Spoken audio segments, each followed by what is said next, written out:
tidak bernapas, tidak bicara. Maka itu yang disebut dengan mati. Tetapi kok kita hidup, itu yang disebut dengan mati selagi hidup. Apa yang paling unik di sana? Ini saya kasih tahu. Yang paling unik di sana, diabadikan dalam Al-Quran, Allah bertanya kepada kita saat itu. Pertanyaan Allah begini, Alastu birabbikum, apakah aku ini Tuhanmu? Pada saat itu justru kita bisa menjawab, lantang kita menjawab. Qalu, bala syahidna. Ya, aku menyaksikan Tuhan.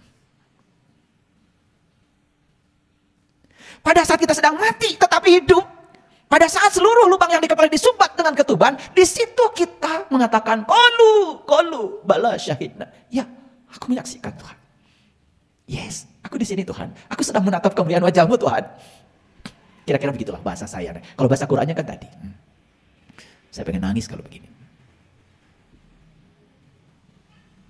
Jadi 9 bulan 10 hari waktu di rahim ibu itu, tidak ada yang disaksikan kecuali Dia. Mata kita saat itu terbuka, tetapi bukan mata yang ini. Yang terbuka saat itu mata qalbu. Karena tidak mungkin kita mengatakan qalu bala syahidna kalau saat itu tidak ada yang dilihat. Makanya di dalam Quran ada cerita Nabi Yunus ditelan ikan. Sebetulnya itu prosesi persis seperti saat kita di rahim ibu. Cuman kita kan gak ngerti selama ini. Nabi Yunus ditelan ikan karena diceritakan, apalagi ikan paus katanya, ngarang. Pakai paus segala. Ya ditelan ikan persis seperti saat kita di rahim. Makanya begitu ditelan ikan, Nabi Yunus doanya luar biasa. La ilaha illa anta, la ilaha illa anta. Tidaklah Tuhan kecuali Engkau, tidak Tuhan kecuali Engkau. Saat itu Nabi Yunus sedang mengalami syahadat sejati. Gak mungkin mengatakan tidak ada Tuhan selain anta, kalau antanya tidak ada di situ. Kan saya bilang, tidak. Kalau saya bilang kamu kan tidak mungkin, kamunya nggak ada. Coba kalau saya bilang, kamu, pasti kalian mikir kan? Wah, ini kayaknya ayah Gurus dibawa ke rumah sakit jiwa. Tapi kalau saya bilang kamu, dan ada kamunya, kan kalian nggak apa-apa. Tapi kalau saya bilang kamu, wah takut. Kan tidak mungkin bilang kamu nggak ada kamunya. Saat itu Nabi Yunus mengatakan, la ilaha illa anta, tidak Tuhan kecuali anta. Makanya kalau kita belajar tauhid yang pertama adalah la ilaha illallah. Itu tauhid yang paling awal itu. Ketika seseorang itu sedang belajar tauhid, yang pertama adalah la ilaha illallah. Naik berikutnya menjadi la ilaha illallah. Naik lagi berikutnya la ilaha illa anta. Jadi Nabi Yunus saat itu sedang mengalami fase tauhid yang ketiga. Dari la ilaha illallah sudah naik lagi la ilaha illallah. Kalau dia mengatakan dia, berarti boleh tidak ada di sini dong. Siapa yang membangun laptop ini? Dia. Belum tentu ada di sini. Kalau kamu harus ada di sini. Dan puncak tauhid yang terakhir adalah la ilaha illa ana.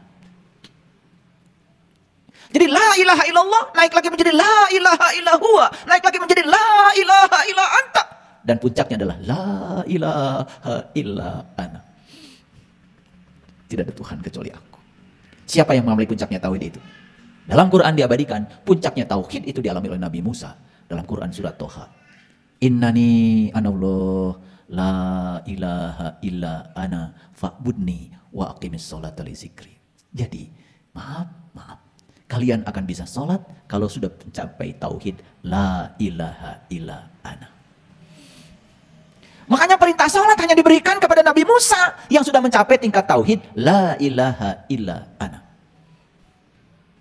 Jadi nggak bisa sembarang. Kalau tauhidnya masih la ilaha illallah, masih la ilaha illa huwa, masih la ilaha illa anta, belum bisa sholat. Makanya sholat itu bukan menyembah, tapi sholat itu adalah sadar dengan kehadirannya. Karena Dia tidak pernah meninggalkan kita. Sekarang saya walaupun sedang ceramah, saya tidak pernah tidak sholat. Makanya sholat tingkat tinggi di Quran dikatakan alladzina hum ala sholawatihim yuhafidun. Sholatnya tidak terkungkung oleh ruang dan waktu. Karena selalu sholawat terhubung. Wah, kalau sudah di tingkatan itu, sholat itu setiap hela napas kita. Makanya jangan usil kalau kita baru sampai di tingkatan sholat yang terjebak oleh waktu. Jangan mengatakan orang lain tidak sholat. Siapa tahu sholat mereka lebih canggih lagi dari sholatmu yang sekedar ruku dan sujud secara fisik saja. Makanya saya mengajarkan pada murid-murid saya, stop, usil. Jangan komentar, jangan usil, maafkan, biarkan. Urusi saja dirimu sendiri. Jangan suka ngurusi orang lain. Jadi apa itu kelahiran? Kelahiran itu saat ruh ditiupkan ke dalam tubuh. Paham? Apa itu kematian? Saat ruh keluar dari tubuh. Nah, Kapan ruh ditiupkan ke dalam tubuh? Tepat saat tubuh sudah sempurna dibuat. Maka Allah bilang, "Faiza sawaituhu wa nafakhtu fihi min ruhi faqa'u lahu sajidin." Ketika aku sudah selesai menciptakan tubuhmu dengan sempurna di rahim ibumu, saat itu aku tiupkan ruhku. Itulah kelahiran. Paham sampai sini? Oke. Apa yang ditiupkan ke dalam tubuh? Yang ditiupkan ke dalam tubuh itu adalah ruh. Dan ruhnya bukan ruh siapa-siapa, ruhku, bukan ruhmu. Jadi kalau kita berpikir, yang mana ruh saya? Gak ada. Karena yang ada adalah mirruhi, ruhnya Allah. Jadi siapa saya? Jawab sendiri ya. Kan tidak ada ruh saya. Yang ditiupkan Allah itu adalah ruhku, kata Allah. Tidak ada ruhmu. Allah tidak pernah meniupkan ruhmu. Tidak, yang ditiupkan adalah ruhku. Nah, dalam ruh itulah ada jiwa.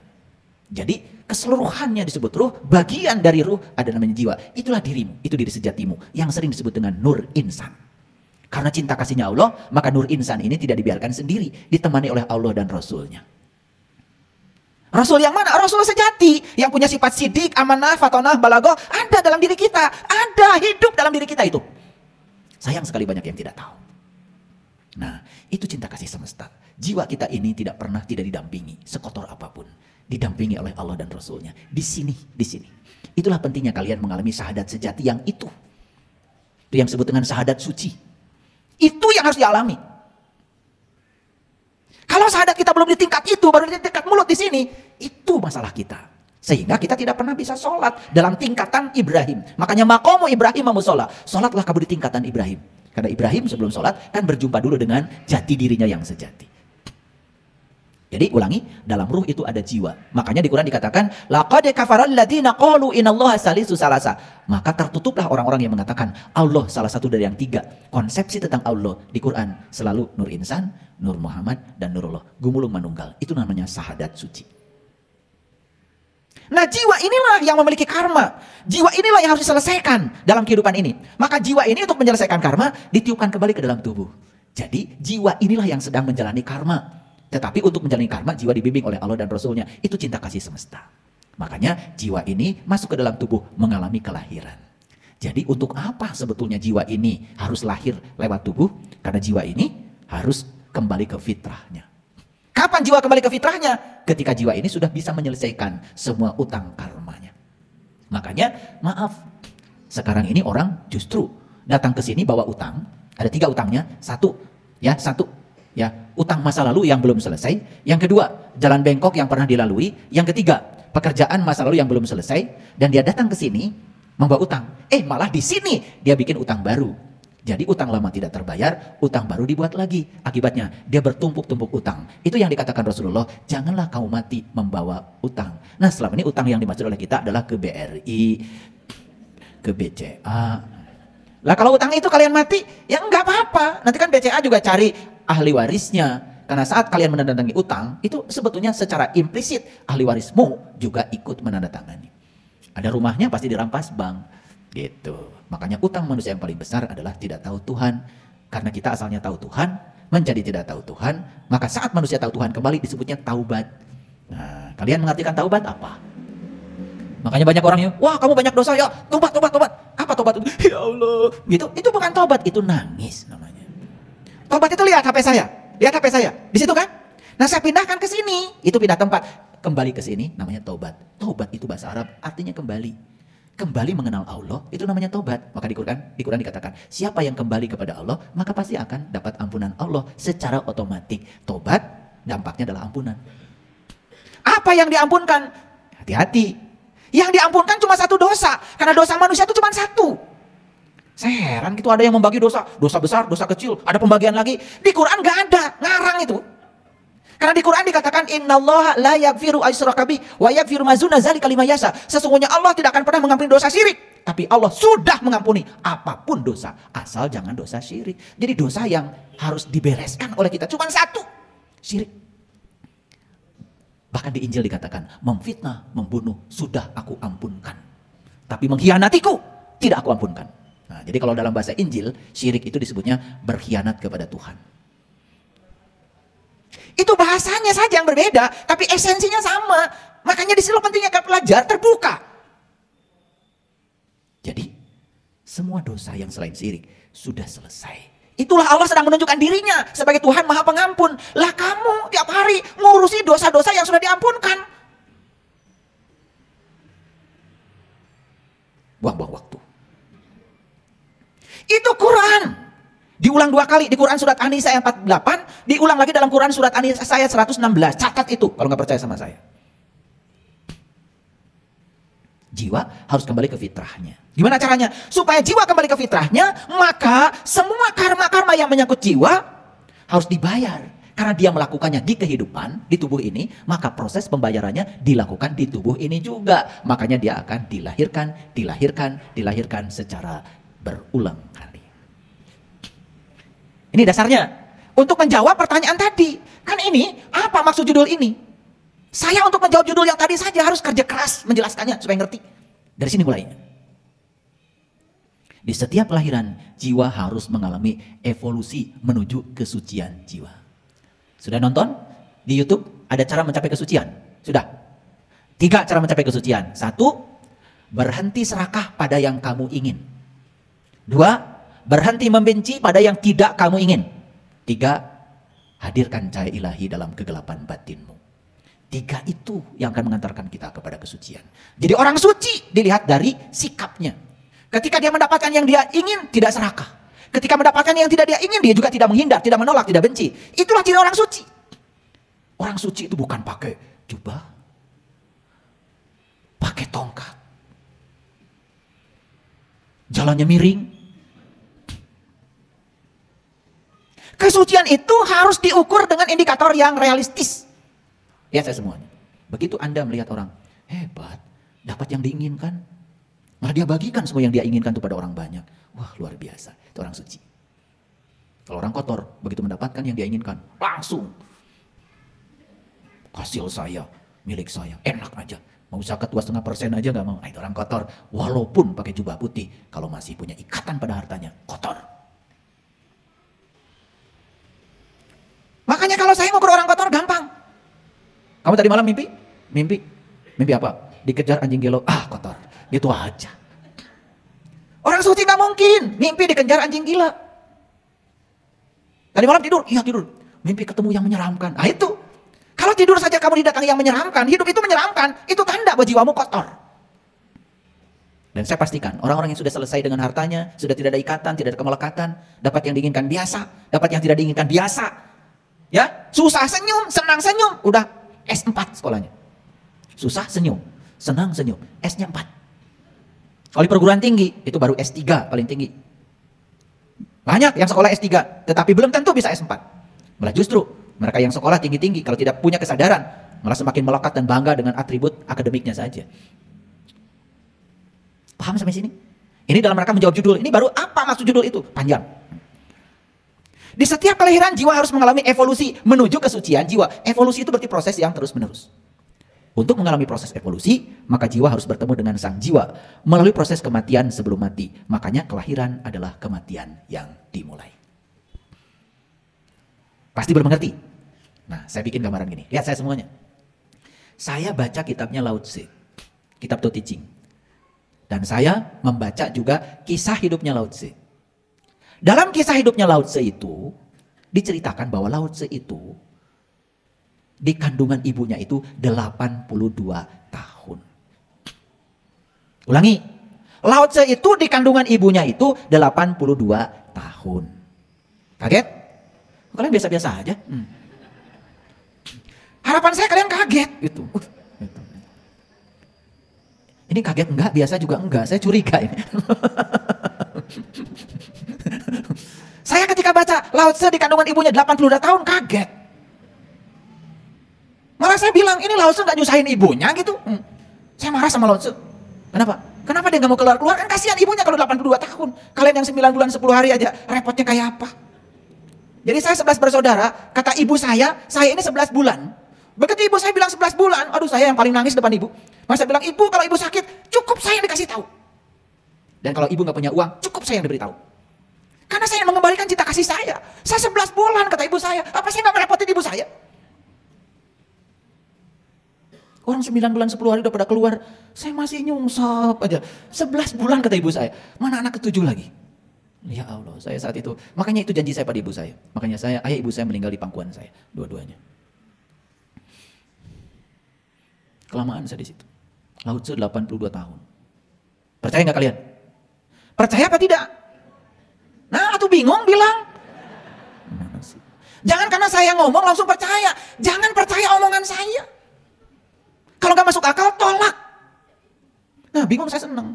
Bingung itu tanda-tanda ada kehidupan. Bingung itu ada potensi untuk jadi ngerti. Kan kalau bingung harusnya nanya. Betul nggak? Nah, ternyata yang dimaksud adalah, karena tadi kelahiran adalah kematian yang dimulai. Jadi waktu di rahim ibu Lao Tzu itu kan bertemu Tuhan. Waktu di alam mas kumambang tadi, dia itu menyaksikan Tuhan. Ternyata saat dia lahir ke alam dunia, dia tidak mau melupakan yang dia tahu saat di rahim ibu. Sebetulnya 82 tahun itu usianya Lao Tzu. Jadi selama 82 tahun, dia itu selalu mengalami kematian. Tetapi mati selagi hidup. Makanya kelahiran adalah kematian yang dimulai.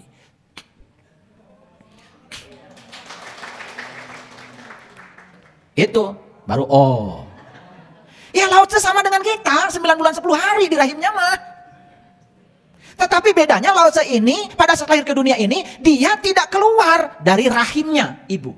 Tetap dia berada di kesadaran itu. Itu bedanya Lao Tzu dengan kalian. Makanya Lao Tzu ketika datang ke dunia itu seperti Zarathustra, tidak menangis. Makanya kalian semua datang ke dunia nangis kan? Nah, kalau saya tanya kenapa lu nangis? Ya sedih apa? Beras belum mengerti, duit belum mengerti, betul nggak? Pacar belum punya, apa yang kau tangisi?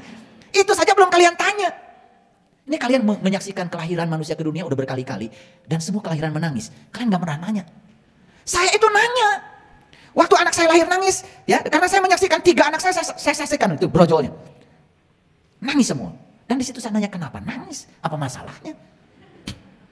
Karena saya bertanya maka semesta ngasih jawaban. Itu tangisan seorang anak karena keterpisahan. Waktu di rahim ibu itu penuh. Dan saat itu menyaksikan yang indah. Dan pada saat ini bolong karena ketuban sudah tidak menutup lagi. Saat itulah dia mulai mengalami keterpisahan. Dalam riset neuroscience, manusia mulai melupakan Tuhan di hari ke-8 dari kelahirannya. Ges hari kasabaraha. Ayo. Dan kalau itu tidak dibayar di kehidupan ini, kamu mati dalam keadaan punya utang. Makanya harus dibayar. Diutusnya para nabi, para rasul untuk mengajarkan bagaimana cara bayar utang. Makanya Allah bilang di Quran, Inna fatahna laka fatham mubina liyaghfir lakallah ma taqaddama min dambika wa ma ta'akhkhar. Barang siapa yang mengalami keterbukaan mata kolbunya di dunia sekarang ini, maka Allah bilang, aku bebaskan dia dari dosa yang lalu dan dosa yang akan datang. Dosa mana? Dosa nggak tahu Tuhan. Karena dosa kan cuma satu tadi. Makanya jangan sembarangan kalau ngaji. Saya heran ya, banyak orang bilang pedoman hidupnya Quran. Tapi nggak ada Qurannya. Semua persepsi pribadi saja terhadap agama. Ketika ditanya dasarnya yang mana nggak jelas juga, ya bahasa Inggrisnya uruf up, arab up, ya. Nah sampai sini ngerti ya?